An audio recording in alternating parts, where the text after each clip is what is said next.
right to your hosts of Down the Garden Path, Joanne Shaw and Matthew Dressing.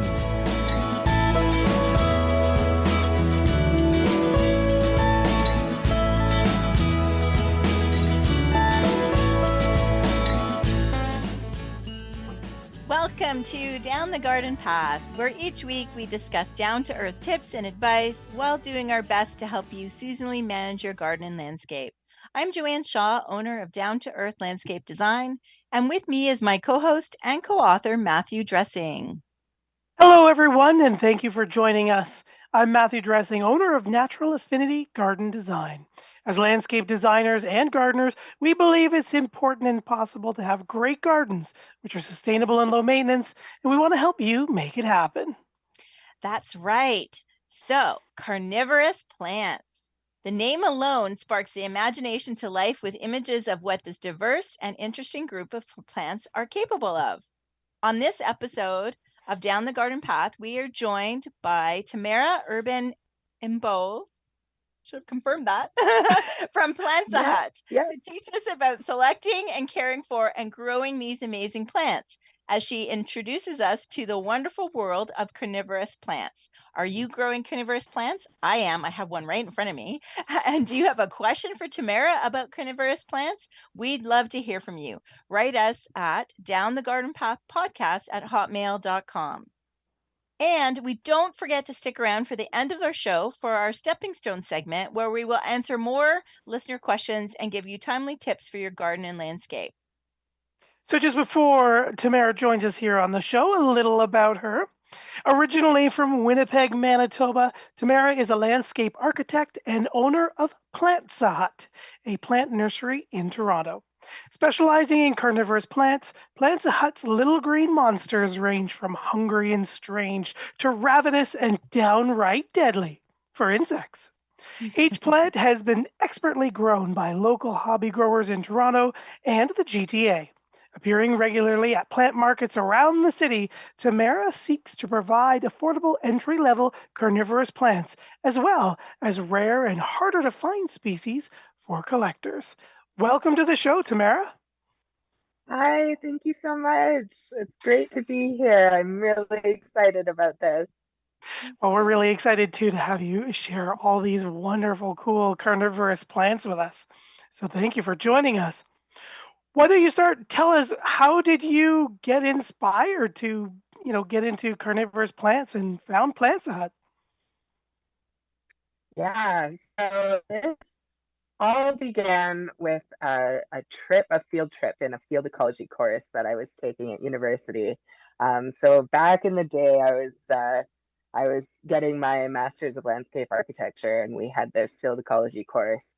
And for one of the field trips, we went to a bog, and we were doing quadrats, which any plant biologist would recognize. They're basically these meter by meter squares, and essentially you just like kind of toss them wherever and you count all the plants that land within this thing. And so we were doing that, and one of my professors pointed out this little tiny sundew, and she said that's a carnivorous plant, and I was like, what on earth is that? It's so small and it eats bugs. And she's like, yeah. And that's basically where it all started for me. I was just like, this is the coolest thing I have ever seen. I need more of these in my life. So it took me a long time actually to learn that people kept them as houseplants. That kind of floored me at first. So I got the opposite intro to them that a lot of people get. Obviously there's the Venus flytraps that are in the grocery stores and stuff. Mm-hmm. A lot of people have those, and I did have one of those too, and I killed many of them, as most people do, unfortunately. Yeah. But yeah, and we can talk about that a bit later. Those things are super finicky, but really a pleasure once you get the hang of them. So anyway, that's how it all started. In terms of the business, essentially it kind of just sprang up from really having too many plants in my personal collection and just needing to get rid of some, honestly. And so I started selling them just through Facebook Marketplace, and it kind of took off. And Oh, yeah, here I am about a year and a half later with a fully official business doing plant markets in Toronto, and yeah, Wonderful. just continuously expanding. Yeah, it's been an incredible journey. So it's Wow. that's nice. great. That's amazing. Right off the top, Mhm. Edward has sent in a question. Hello, all, and you touched Yeah. on this, but what actually are carnivorous plants? Yeah, that's a great question, Edward. Okay, so carnivorous plants essentially are plants that have grown in really nutrient poor environments. So places like bogs, places like fens, which is essentially just a fancy way of saying like a swamp that doesn't get a ton of additional like rain or doesn't get a lot of fresh water into it. Okay. So like a swampy area. And basically the like biggest characteristic plant of a bog is sphagnum moss. So this big pillowy moss, whenever you see that, that kind of tells you, oh, I might be in a bog. And then Mm. there's specific trees that grow, very specific set of flora. So these plants, specifically the carnivorous ones, actually evolved into carnivory because they weren't getting enough nutrients or the proper nutrients from the soil that they were growing in, because Okay. essentially they were growing in moss, right? Hmm. So they evolved over time to eat bugs and acquire their nutrients through digesting the bugs. So they're kind of wild. It's kind of this like super weird thing that just happened to evolve on multiple continents at the same time. And so there's like all kinds of them. There's temperate ones, there's tropical ones, there's like special ones that grow in Australia, because shout out Australia, you got the weirdest stuff like all the time. Um, Most deadly, right? Aren't there all their plants and animals like the most, yeah, frightening? yeah, pretty much. Yeah. Yeah. Yeah, so that's kind of how they evolved, and so they live in all kinds of different climates and all kinds of different places around the world. But carnivory generally is an adaptation to nutrient poor soils, essentially. Okay. And so, what exactly are they eating? What are they after specifically? Like, is it just insects that Yeah, are in their native environment, or pretty much it's mostly insects. So different plants are adapted to eat different things, of course. So something like a butterwort, for example, is probably going to be eating a smaller fly, like a fungus gnat. They're great for fungus gnats. Fruit flies, that kind of thing. Ooh, A Venus flytrap may be getting more of like a housefly type size prey. I've seen them eat moths as well. For most, like, yeah, it's mostly insects, arachnids, really, really okay. small things. Yeah. Okay. Now, do they send something out to attract that? Like, I'm thinking, man, we could really sell them as at like fruit fly season, right? Like, if there was something, because everybody's Yeah. putting those like apple juice and vinegar in Saran wrap, and really, do they just need a carnivorous plant? Mm. Yeah, I mean, so they do send out attractants. They make a sort of a nectar that attracts the Okay. bugs to them. So yeah, they it's not quite as strong as your apple cider vinegar fraps, right? Like Yeah. those are pretty intense for the fruit flies, but definitely Pinguicula specifically would help a lot with any sort of fruit fly infestation. Highly recommended. Oh, okay. So, what was that variety? Sorry. Pinguicula, the butterworts. Oh, okay. What I have. Okay, the What butterwort. you have, Butterwort. exactly. Yes, Yeah. yes. And I do notice like the leaves are look sticky. Yes. And is that like, but mine is flowering, and I just noticed it's getting a second flower. So where is it like the insect sticks on the leaves? And Yeah, then what so the happens? leaves, so essentially the leaves are secreting a digestive mucus. which has an aroma that the bugs can smell. We can't smell it, so there's no worry for any weird smells in your house. Not to worry about that. We can't smell them at all. But so these leaves, yes, you're right, they are quite sticky. That mucus is very sticky. If you touch it, it kind of feels just wet to us. So there's no harm for any human being with these plants, but for a bug, when they land on it, it's so sticky that they get stuck to the leaf and they can't fly away. And then the plant just digests it right there and then on the leaf. So it's kind of a weird process, but it's strange to watch it happen. The bug just essentially sits there forever until it gets washed away and the plant just digests it there. Yeah. It's a slightly morbid hobby. I'm not I feel like lie. a little like, are we being sadistic? Like, Yeah, slightly. It's a bit of a spooky one. Yeah. Now I was told, so I don't really follow it as much as I probably should, but I was told when I got this that it needed, and actually it came with a little card, that it needed to sit in water. Yes. Constantly, hence my like tacky little black glass bowl. So when I remember and walk into the room and I'm like, oh, it needs water. So, but does it really need, like, and that's where the whole bog plant, swamp plant came from. So it should always be in water.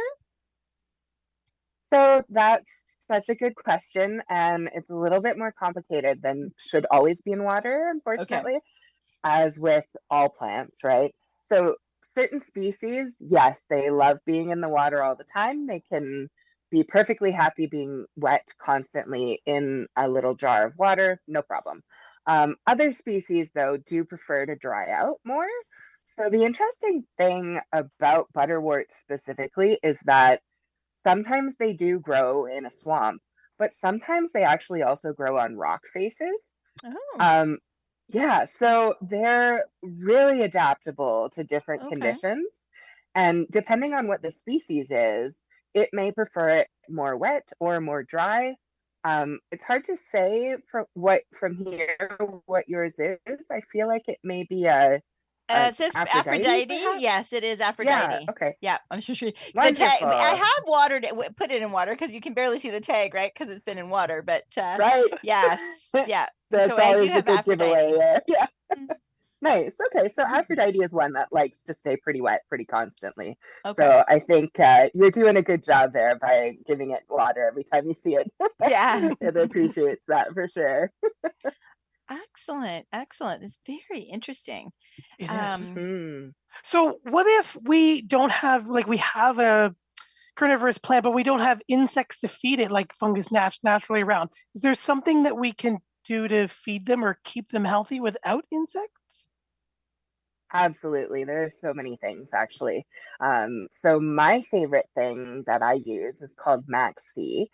It's a kelp-based fertilizer. So it's sea kelp that's harvested from the ocean and made into this really lovely fertilizer. And I dilute it quite a lot. And I actually apply it to my plants as a foliar spray. And that really, for most of them, is an excellent supplement. For others, like the tropical or the temperate even pitcher plants, those guys can handle a little bit more food. Those are the ones that have the vases, and that's the digestion part of the plant. So for those, for example, I'll often put a little Osmocote pellet in there, a little Osmocote fertilizer. They love that. You can also use fish food.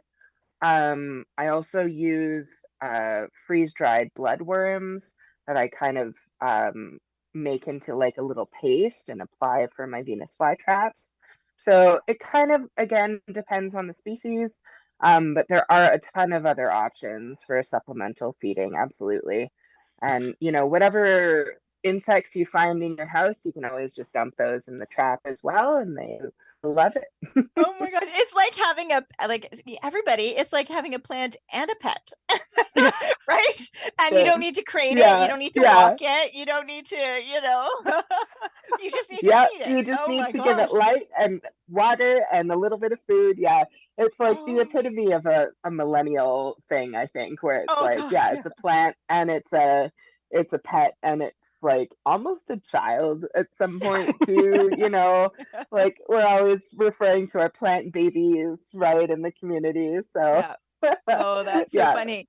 Because we have a thing where we don't know what's going on, but like spiders in the kitchen, like we've got new kitchen cupboards that are, Mm. white. And then my sons, and they're always up at the top. And my sons, like, we're like, why again? Another spider? Like, where are these spiders coming from? But hey, Oh this is now no. like I could get an even bigger um carnivorous plant and in the kitchen kind of thing. Absolutely. Yeah. Yeah, yeah. So I feel like they seem very like succulent like, at least the ones I've seen, and is that true as far as like the light that they may need as well?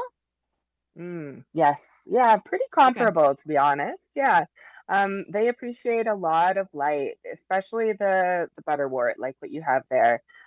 Those guys, they tend to do okay in bright and direct light, but there's a lot of different varieties. And in fact, your Aphrodite will do this as well, where if you put them in really, really bright light, they actually blush. So they turn pink, they turn purple, some turn a little bit red or orange.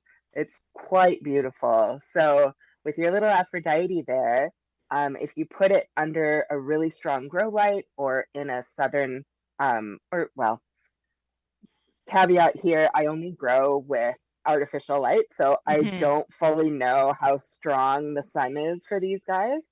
I would say maybe even a northern window.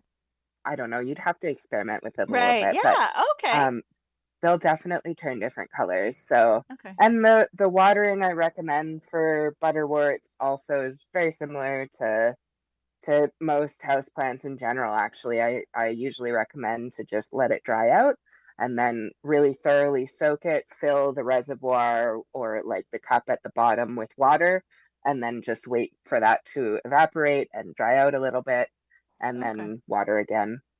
So, Okay. yeah, That I'm very doing. similar to Yeah. a Very, very, succulent. well, almost Yeah. similar to an orchid too, really, right? Absolutely. Yeah. Yes, Yeah. yes, yeah. Yeah. Oh, that is very good. So what it might bring out plant insects that you don't even know you have, right? Like, Matt, you're saying, there's many of us, we don't think we have insects in the house, but once you see it stuck to the plant. Yeah, surprise. Right. Yeah, yeah, it can be quite shocking sometimes the things you find. So you've mentioned a couple different carnivorous plants, and maybe some people or some of our listeners have picked up on some of the forms. But can you maybe talk to, what are some of the forms or species of carnivorous plants that we're going to find in our garden centers? We might have seen but don't even realize. Yeah, definitely. Great question. So they're in general, they're quite hard to find.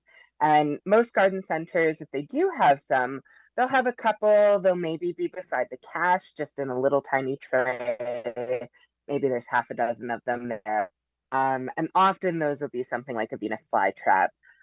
Sometimes you'll really luck out and you'll get a tropical pitcher plant. But I would say the Venus flytrap is the one that most people know and have come to recognize. It's the one that has the trap that closes around its prey. So it closes super quickly when it catches a bug, and it's really fun. It's really cool. But other than that, yeah, it's quite hard to find them, to be honest.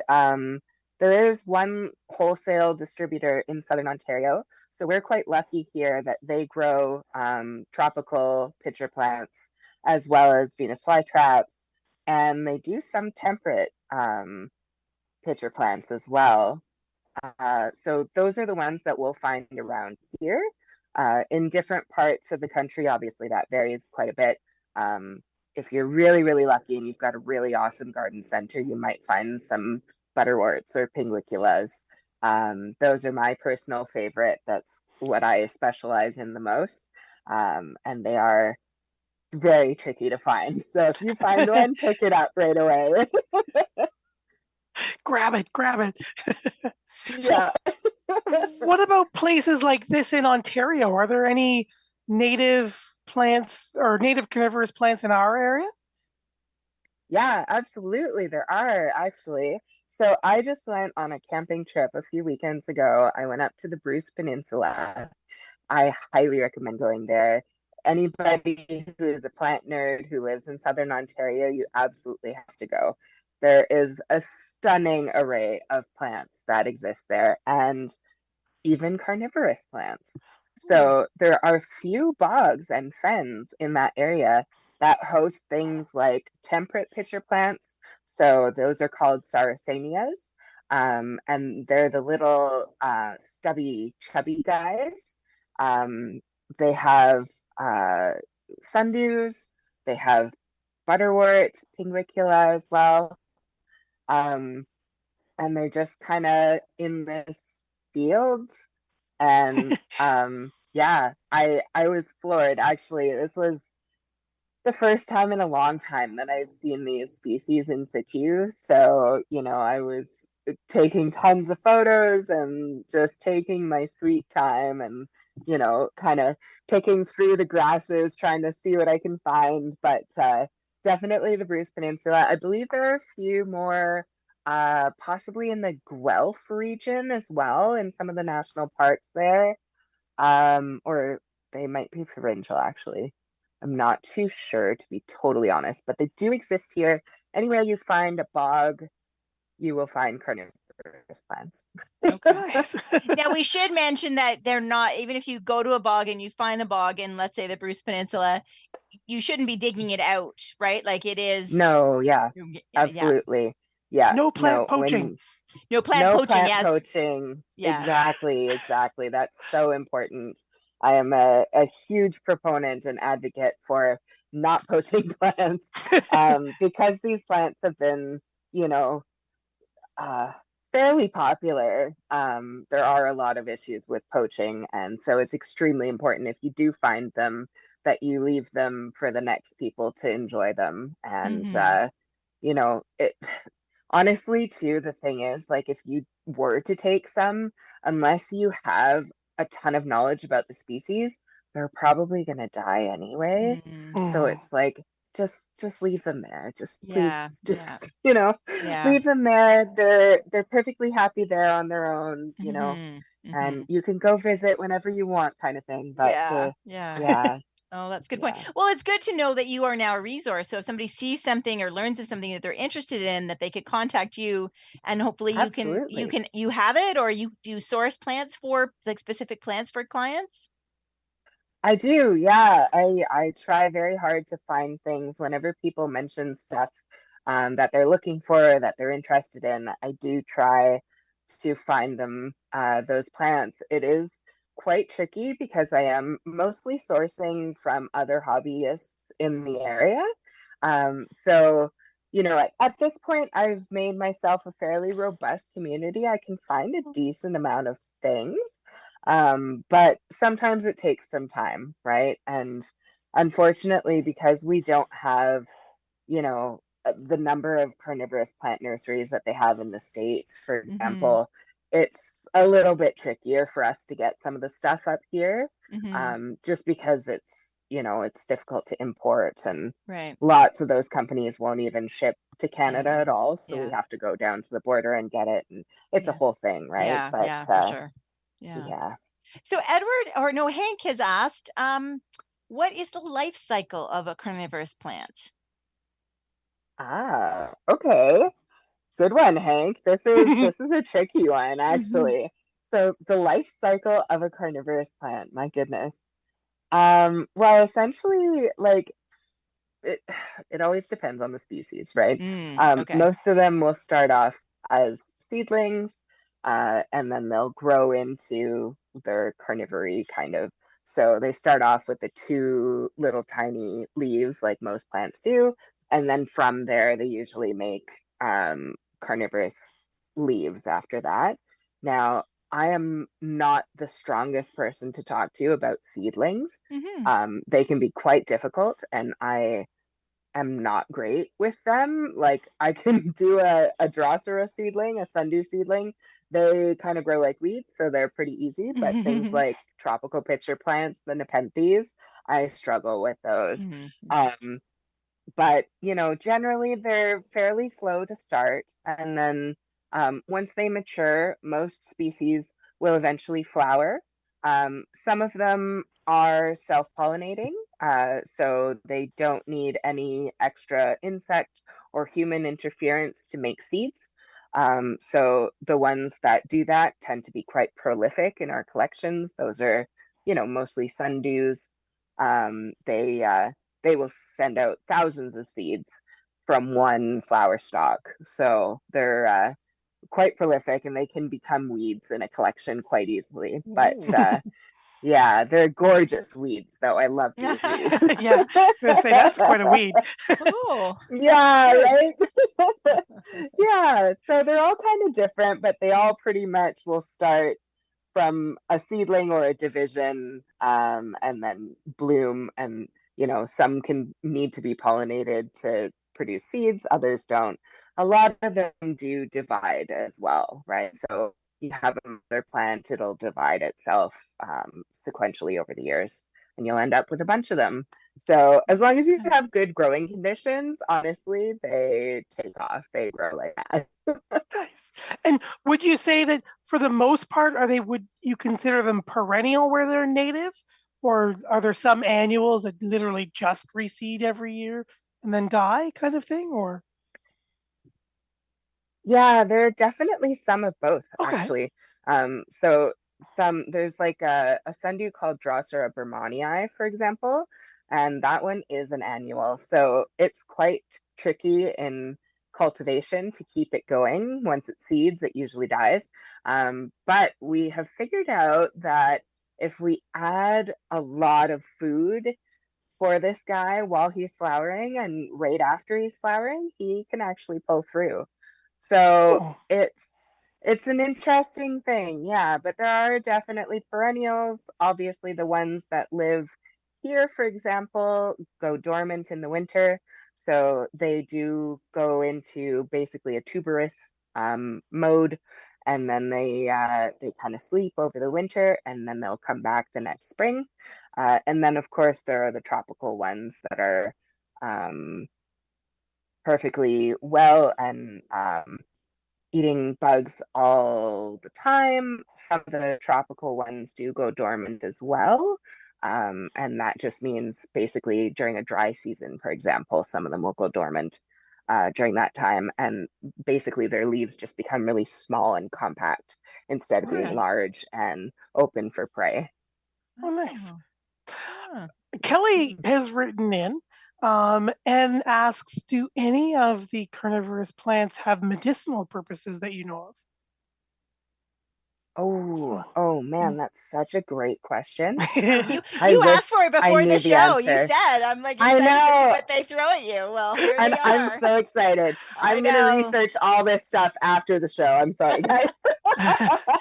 and that's Uh, okay because we've got Kelly's email address. So if you wanted to get back to us, nice. Kelly, we can get Yes, back to you with the answer to that question. Hmm.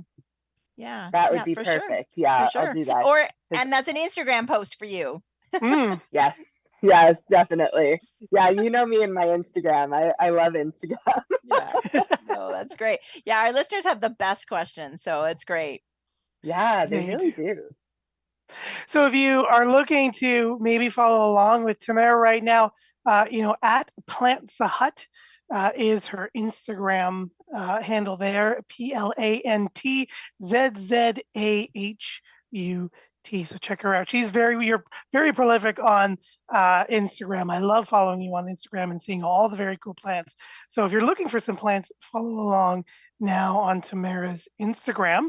As we reach the halfway of the show, I'm going to jump in here and say thank you for joining us here live on Reality Radio 101. And thank you as well if you're listening to the podcast. Maybe you've downloaded it and you're on your way to work.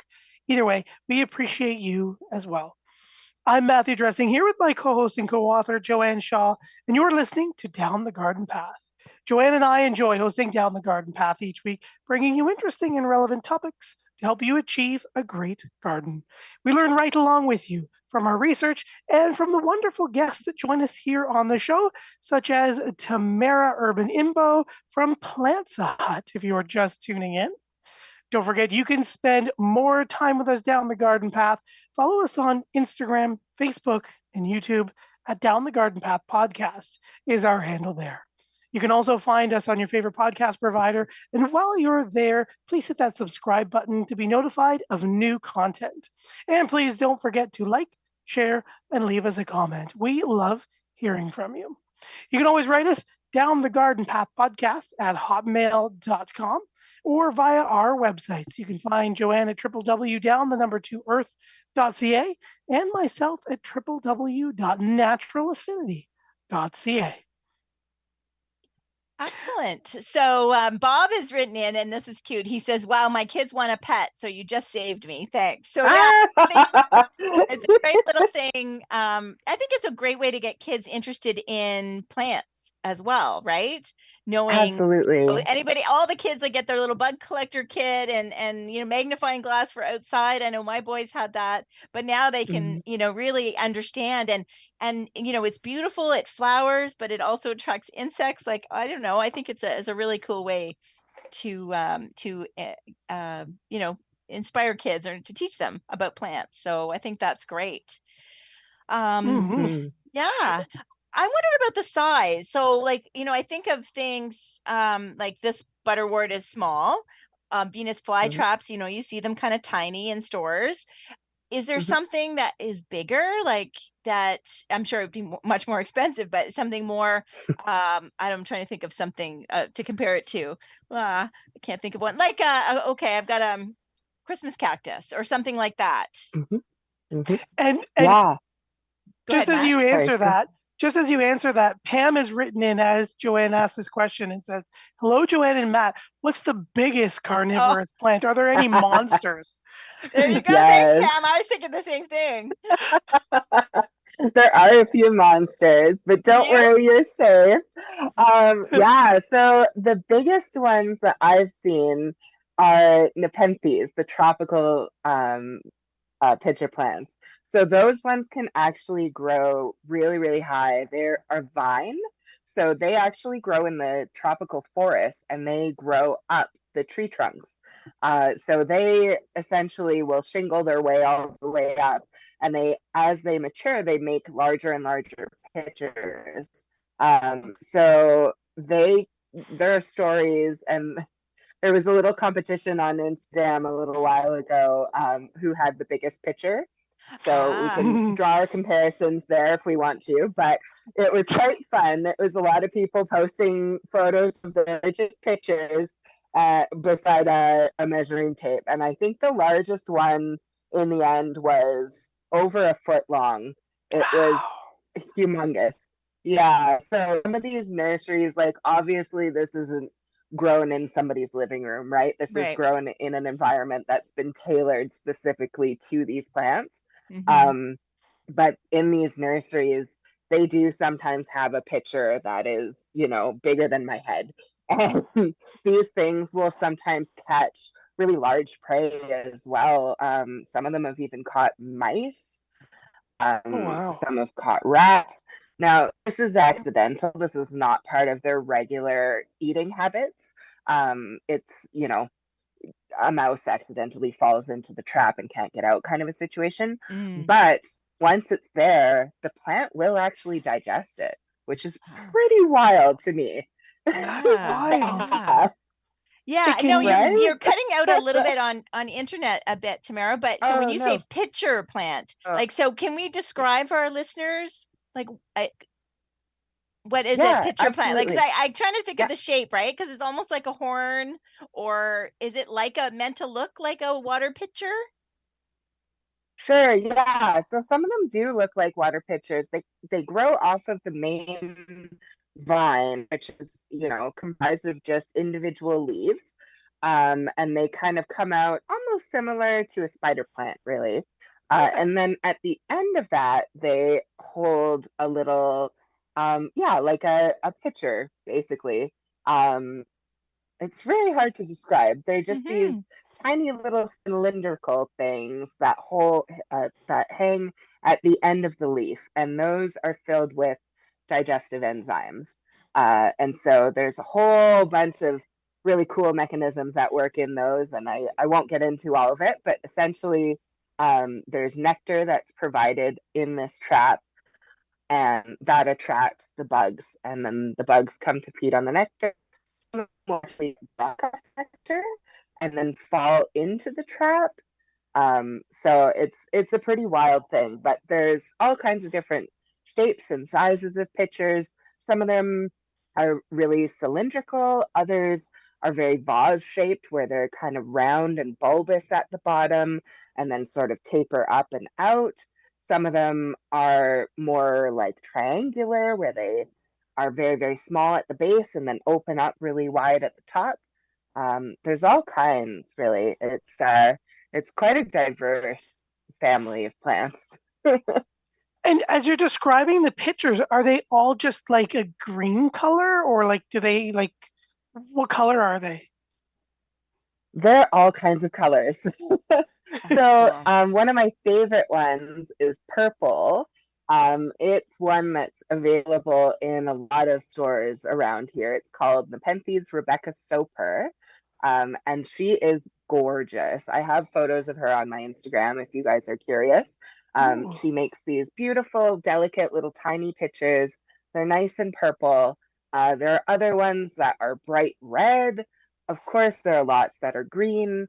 There's some that are orange. Lots of them have speckles, and you can get ones that have, red speckles and green speckles and yellow speckles, and there's all kinds of just amazing things. One of the most popular ones is called Candy Stripe.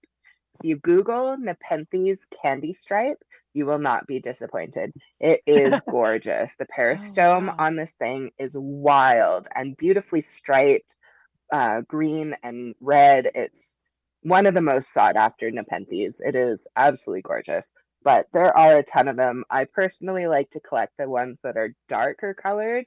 So the ones that are maroon or purple or black, even. Those are my favorites, but they come in all colors. Yeah. Yeah, I'm just scrolling. I'm like obsessive scrolling through your Instagram feed. And one of the last pictures, your most recent picture is of a pitcher plant and it's actually yellow. Yeah. So I think Yep. that's really, these would be really cool plants. So I hope our listeners will check them out for sure. Yeah. So Yeah. speaking of carnivorous plants, James has also written in and asks or says, "This is a very cool and interesting program today. So very cool." And wonders, are there any vegetarian carnivorous plants that Or you know? that's that's an oxymoron, wouldn't it be kind of? Yeah, what? Not that I know of, James, but you're funny. Yeah. I like you. So there may be no vegetarians, and our carnivorous plants are eating insects. What about pests and diseases for our carnivorous plants? Is there anybody that we need to worry about that might eat them? Ooh. Uh, yes, there is. Unfortunately, I don't want to burst everybody's bubbles, but I have to. I'm so sorry. So all of your usual pests that people get on their houseplants, unfortunately, are really not great for carnivorous plants as Mm. well. Things like aphids really like them. Thankfully, aphids are pretty easy to get rid of, but they're big fans. Things like thrips actually are very common on pitcher plants. So those are one of the hardest ones to get rid of. So that's always a real, stake through the heart when you get a plant and you realize, oh no, it's got something on it, whatever it is. Hmm. Um, yeah, unfortunately, most of our common houseplant pests will not really respond to the plant's nectar, and like it won't fall into the trap of getting eaten. It'll just eat the plant. So it's really too bad because I have people come up to me and they go, "Hey, I have mealy bugs. Can I use these to help get rid of them?" And I'm like, "Oh no, please don't. Please keep them very far away. Like quarantine that plant and treat it. You can't. You need more than a carnivorous plant to help you with that. Yeah, Unfortunately." yeah. Well, it's funny, mealybug for sure. But I would have thought aphids. I Mhm. would have thought that they would eat aphids. Like if they'll eat a mouse, like oh my gosh, they don't Yeah. eat aphids. Yeah, well, it depends on the species, of course. The aphids really tend to like sundews, and those do have the sticky leaves. But the thing is that the aphids will attack it towards the heart of the plant or on the stem that doesn't have that digestive enzyme on it. So Okay. they've kind of caught on to the game, and it's unfortunate, but they are susceptible to a few diseases houseplant pests. Yeah. But luckily, I think as gardeners, we all know a few of those common ones like aphids and mealybugs, and we can make short work of them, hopefully. So, Mm-hmm. yeah, Yeah, very cool, yeah, very exactly. cool. So, Hmm. we're getting close. We've only got we're approaching the end of our show, but where can we find you? We've got you on Instagram at Plantzza Hut. You were earlier mentioning a bunch of shows around Toronto that you're going to, or that you are involved in. So you do sell plants, am I correct? I do, yes. I sell under the name Plants a Hut. And I will be around at a bunch of different markets this summer. I'm doing Toronto Queer Market at Stacked this Saturday, June 17th from 2 to 10. So you can find me there. I'll also be at the Spooky Market on August the 12th, and I'm going to be at not the coming Reptile Expo, but the next one in September, I think. I'll be at that one. And I'm also actually organizing my own carnivorous market as well. This will be the Ooh. second one that we ever do. So I partnered up with Friends of Allen Gardens, and we're doing a carnivorous based market. So we had one back in February. It was extremely successful. We had lines, we had a wonderful day just talking with folks in the community, selling carnivorous plants. I got some of my friends to come out and sell with me and sell their plants. And Oh, it good. was truly amazing. So definitely watch for that. It's called Hungry for Love. And we're hoping to get one put together for the fall. So that's Excellent. really the big one. But otherwise, you can always DM me on Instagram.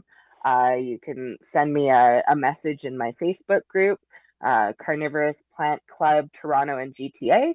That is a group that me and a few friends have created just to connect the community. So we would love to hear from any and all people that have carnivorous plants in that group.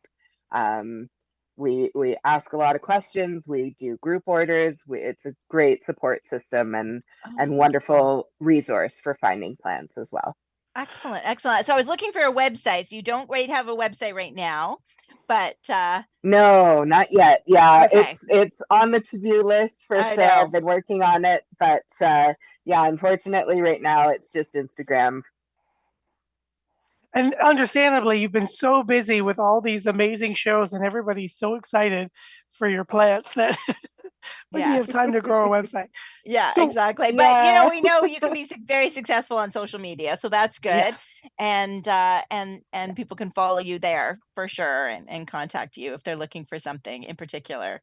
And for our listeners in the absolutely. US, then I think, because it is hard to get plants, across the border, that type of thing. And we have a lot of American listeners.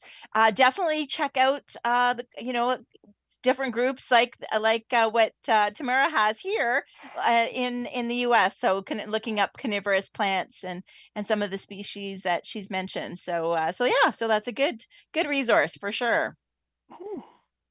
So, Tamara, as we get to the end of our show, is there anything that you want to promote, mention, plug? I know you talked about all of those amazing shows, some of your contact information. Is there anything else you want to add or share with us and our listeners? Yeah, for sure. So watch out for the Hungry for Love show. I would love to connect with all of you guys. I am on the Canadian Carnivorous Plant Society website. We have a big forum there. You can find me there at Tamzy Plants is my handle on that one. And yeah, for all those listeners in the States, I highly recommend that you check out California Carnivores. They are the be all and end all nursery for carnivorous plants in the States.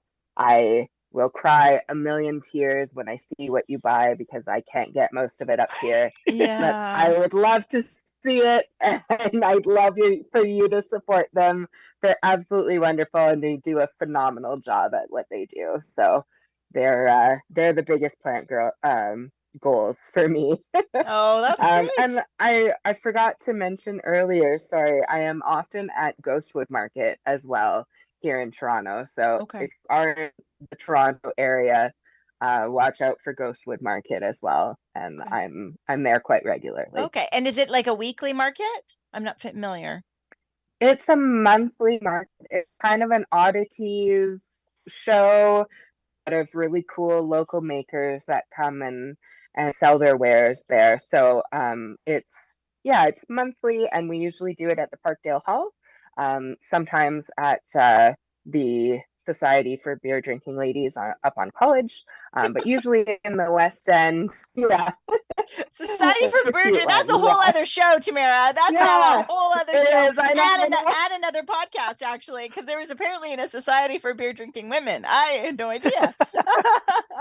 Yes. Surprise, surprise. Yeah. It's all good times for sure.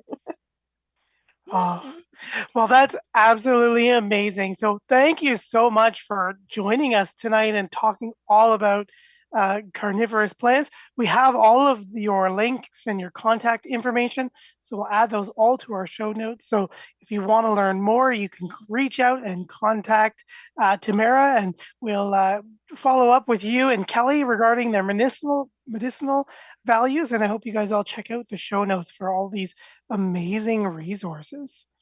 So thank you so much again for introducing us and our listeners to the wonderful world of carnivorous plants. Yes. Thank you, Tamara. Absolutely. Thank you so much for having me. Okay. It's been an absolute pleasure. I love these plants, and I hope that everybody else that's been listening is going to start loving them as well. They're really a well-kept secret at this point, but I'm trying to push them closer into the eye of the public here. Well, I think you're doing a great job on Instagram for sure. Thank you so much, Matt. You're so kind. Oh, that's great. All right. Well, we'll talk soon. Absolutely. Bye, Tamara. Thanks again, you guys. Okay. Bye for now. So that was a great show. We learned a lot. Wasn't that great, Matt? That was. Tamara is so knowledgeable about all of those carnivorous plants and just wonderful photos. So you need to go check her out at Plantzza Hut on Instagram for sure. We always mention that we have these links in our show notes, just so you guys know our show notes are all of that, some questions or summary of the show and all those links that we mentioned during the show. So if you go to YouTube, remember at Down the Garden Path Podcast, we're on YouTube now. But also, if you just search Down the Garden Path Podcast on all your major podcast providers or your favorite one, you can find the information about each of the shows and all of those links that we or resources that we mentioned during the show. So if you scrambled to write it down or couldn't spell Plantzza Hut, no worries. Just Google our show or find us on your favorite podcast provider. You can find all the contact information there as well. We'll add California Carnivores and the Plant Society of Canada. Lots of great information there too. So yes, we had a wonderful show. Tamara was great. So yeah, I'm really looking forward to it. Carnivorous plants are very cool. Now she was, so I know there might have been a little bit of sound cutting out, so I do apologize. Of course, the day she books a podcast, there's an internet outage in her area, so she was on her phone, and she's doing the best. So I think it turned out pretty good, but we do the best we can here, right, at Down the Garden Path podcast, and it's our stepping stone segment. But we just wanted to talk a little bit more with what's going on with us. I know we're getting a lot of emails during the show, and we just feel like it's not a thing to talk about in front of a guest, but we wanted to thank everybody for your well wishes. And a word is trickling out that Matt and I are sadly, after I've spent 9.5 years on a Monday night with Gary, and we are made the painful decision to step away from our gardening show here on Reality Radio 101. And it was a very hard decision. And we want to thank our listeners and for your support all of these years, for Gary's support, of course. So if you've heard that, then that's true. If you haven't heard it, then now we're telling you now, right, Matt? That's right. That's right. So we're leaving Reality Radio 101 with great thanks to and appreciation to Gary and Reality Radio 101 for providing us a lovely home and being allowed to introduce our love and or share our love and passion for gardening with all of our wonderful listeners. Don't forget though, Down the Garden Path podcast is still a podcast. There's lots of information that is out there. And even though we are leaving Reality Radio 101, there is still the chance that Joanne and I are going to be popping in and out once or twice a month, perhaps to post a new episode.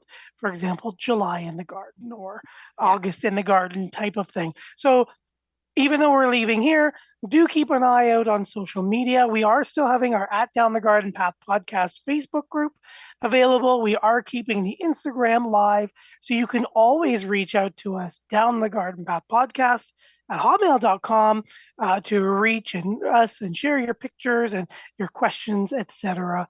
with us. At the same time, if you don't follow us there, you can always follow us on our own websites. You can find Joanne at www.downtoearth.ca with all of her social media links there, and myself at naturalaffinity.ca with all of my social media links there as well. But to echo what Joanne said, thank you guys so much for all of the love and the support over the years. We do really love it. Yeah, we do. And then we've gotten emails throughout the week, which we will respond to. Yes. We've gotten emails now, William, thank you for, staying, and so many people we recognize your name because of the questions and stuff. So definitely thank you. Ray, William, I'm just looking up some names from people who've written in today. Gordon just wrote in and oh no, so sad, we'll miss you. Yes, Hank has written in. So Edward, so definitely we and Joyce wrote in before the show, she will miss us and then tonight. So hopefully you're listening, Joyce. Thank you very much. We really appreciate all you make our shows really because of all the questions that Matt and I are like, wow, we didn't even we create notes to talk about, but we don't really need them most of the time because you guys create the content for us. So that is just wonderful. And the days that you don't, we really panic. Right? There's been shows where we're like, oh, we don't need to write anything because they're going to ask lots of questions, and then we panic. But anyway, that's all. It's always worked, and you haven't known what we've gone through, so that is good. That's right. And even though we are ending, we still do have 2 more episodes that you will be able to tune in with us here live on Reality Radio 101. Next week is Down the Garden Path podcast through the years. Like Joanne, you had mentioned, you've been here for over 9 years with Gary, and there is some wonderful content, you guys, that you haven't even heard that Joanne has talked about on her radio show that's available on her website with guests and topics that we haven't even touched on. So you definitely have to check out on that. So next week, we're going to go through the years and kind of take a trip down memory lane or back down the garden path where we came from and talk about that. And then, of course, we're going to round out our time here on Reality Radio 101 with July in the Garden. So we'll talk all about our July garden, what to expect, the do's and don'ts, tips and tricks that you guys love. And always, we get so many wonderful questions and interactions with you guys as well from there. So stay tuned. Stay tuned. This isn't the final night. There's lots more of great stuff to come. That's right. That's right. And Gary, I have a funny story. I was talking to my business coach this morning, who I've been with her for 12 years. We figured out today. And she said, well, initially when I said, how long? And she said, it was before the podcast, before the radio show. She goes, you talked about doing that radio show for a year before you did it. And I said, yes, Gary was on me for a year before I finally committed to doing it. Don't you remember that, Gary? Yes, I do. I used to come in where you were working at the time and talk to you about it and everything. And I kind of do remember that. Yes. Yeah. She reminded me of that. And I'm like, yes, Gary would come in and tell me that was, people would listen. And I thought you were crazy, because I thought, who would listen to me talk about plants? And because I was, even before a podcast, like who could talk about plants on the internet? Like that I just couldn't compute it at the time. So yes, you wooed me for a long time. So she reminded me of that as well. So I thought that was really funny. And who knew all these people would listen? Well, it's great advice that you guys have always given. And when Matt joined too, it added a lot to the show. And basically, your guests, these are experts in so many fields of horticulture and gardening. And I'm sure a lot of the people, what they love is they didn't have to pay anyone for the advice. There was no consult fees. Right. So they, of course, would enjoy all that every week. Yeah. We've had a lot of great great guests on the show. And Matt was a great guest, and he was such a great guest that it was like, I want to keep him. Like, this is much easier.